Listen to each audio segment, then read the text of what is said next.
Hello everyone, welcome to the Pisces Guide to Pop Culture. I'm of course your host TJ.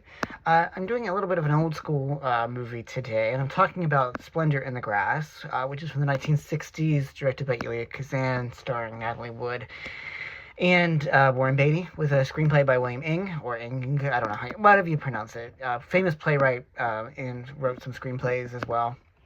So this is decidedly very much a very melodramatic movie from the classic Hollywood period. Now, of course, I love classic Hollywood. I wrote my dissertation on that period, and I especially love classic Hollywood melodrama. Now, I'm not going to get into a whole spiel about melodrama at the moment, but suffice it to say, when I say that, I mean movies of, heightened emotions, of strangled feelings, of repressive, society crushing the people that live in it, of, suffering heroes and heroines, swelling orchestral scores, lush cinematography, and really, in all these regards, Splendor in the Grass more than meets expectations. In short, the summary is basically Natalie Wood plays Deanie, who's like a poor.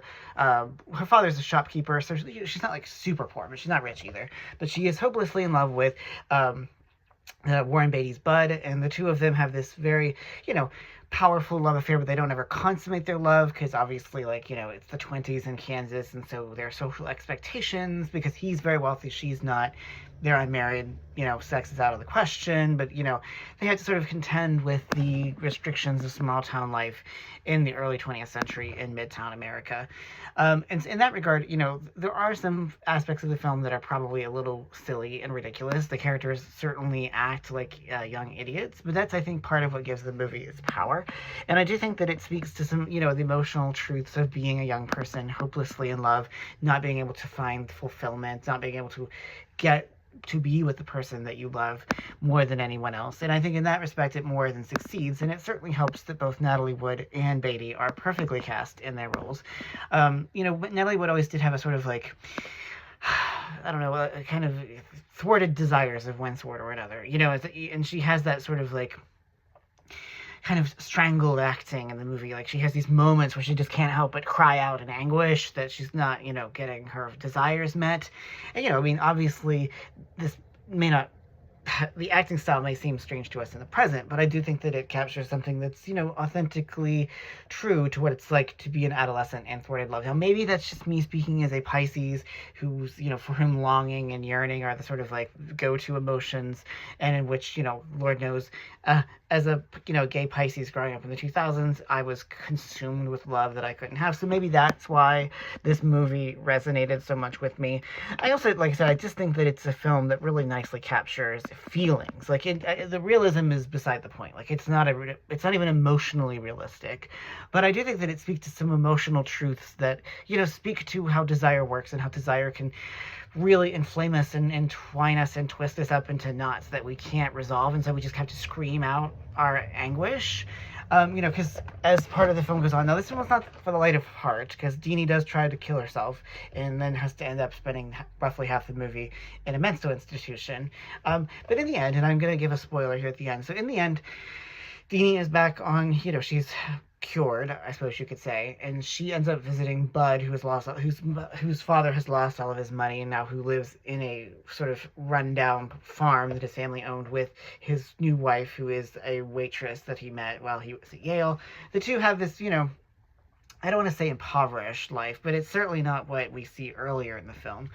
And it's clear that, Bud isn't really happy in the way that he was with Deanie, and it's clear that he has a lot of longing and feelings still left for Deanie, despite the fact that they haven't been together. And so I think that the ending of the film is so poignant and so filled with, with regret and with an acknowledgement that what you had before can never be had again. And I mean, like I said, maybe it's just the Pisces in me that sort of story echoes and, touches something deeply inside of me. But I found that very touching, and I found that, again, not exactly realistic, but still nevertheless relevant and powerful and emotionally relevant. And so, when I'm always looking for these overwrought movies that make me feel all the feels, it's always classic Hollywood melodrama that I turn to. And not just classic Hollywood, but any film that sort of partakes of the melodramatic emotional registers and the visual registers. I'm thinking here of like In the Mood for Love or Brokeback Mountain or Carol. Those films, again, it's not even about the realism, it's about the emotion that sort of bleeds into the film itself, and something that we just can't capture in any other way except through the medium of film or television. And so that's what I really enjoyed about Splendor in the Grass. It also certainly helps that Warren Beatty is sex on legs. Like, this is his first major film role. And so, even though, he's still rough around the edges, he has that American boyish good look that I think is just perfect for this exact role, where he's playing this young man with all of these burdens of family and obligation and class kind of pressing on him.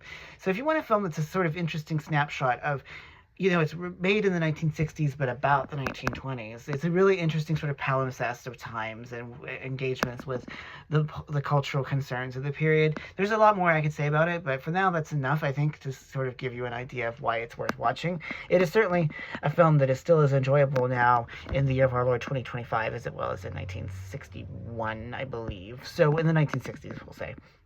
So anyway, it definitely gets the Pisces Guide to Pop Culture seal of approval, so I will let it there. So as always, thanks so much for joining me here. I really love getting to talk to you all about movies, books, TV, and everything else in between, and all the queer feelings. Anyway, that's all I have for today. So for the Pisces Guide to Pop Culture, I'm your host, TJ. Take care, y'all.